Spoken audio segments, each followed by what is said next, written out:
भगवान शिव माता पार्वती से अमर होने का ज्ञान देते हैं।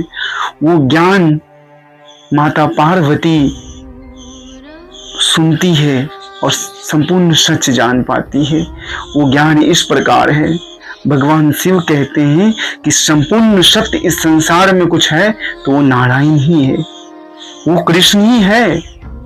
जो मुझ में और कृष्ण में भेद करता है, जो मुझ में नारायण में भेद करता है, उसका मन स्थिर नहीं हो पाता, उसका दोष दृष्टि शांत नहीं हो पाते प्यारे।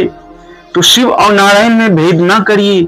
शिव ही नारायण है, नारायण ही शिव है, शिव ही शक्ति है, शक्ति ही गणपति है, गणपति ही सूर्य है, सूर्य ही नारायण है। जो इस पांचों देवताओं में भेद करते हैं उसकी दोष दृष्टि नहीं जाती, क्योंकि हर एक जीवों में तो आत्म परमात्मा रूप में वसे ही है ना। जो आत्म परमात्मा के रूप में वसे हैं वही सृष्टि को धारण करके रखे हैं, संपूर्ण संसार को धारण करके रखे हैं।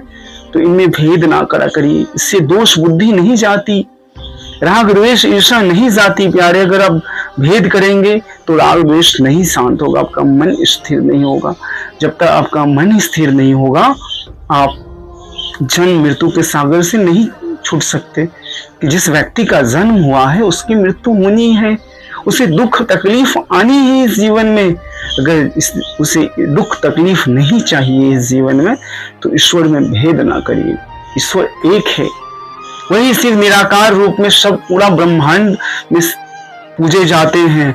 वही नारायण साकार रूप में सारे वैष्णव संप्रदाय पूजते हैं। वही शिव को आकाश रूप में सारे शिव भक्त पूजते हैं, शैव्य पूजते हैं। वही गणपति के रूप में जल के रूप में महाराष्ट्र में पूजा जाता है। वही ईश्वर को कृष्ण रूप में वृंदावन मथुरा में पूजा जाता है। वही ईश्वर को राम रूप में अयोध्या बिहार में पूजा जाता है।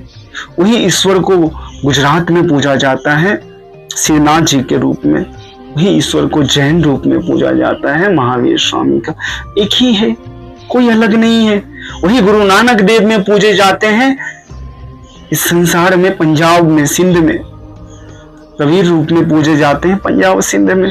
वही ईश्वर को साक्षात ईश्वर को जल रूप में पूजे जाते हैं, पृथ्वी रूप में। सृष्टि का यही तो सत्य है। शुक्रिया, धन्यवाद, थैंक यू प्यारे दोस्तों। आप सबका कल्याण हो, आप सबका मंगल हो। शांतन भवतु, सुखिनम भवतु।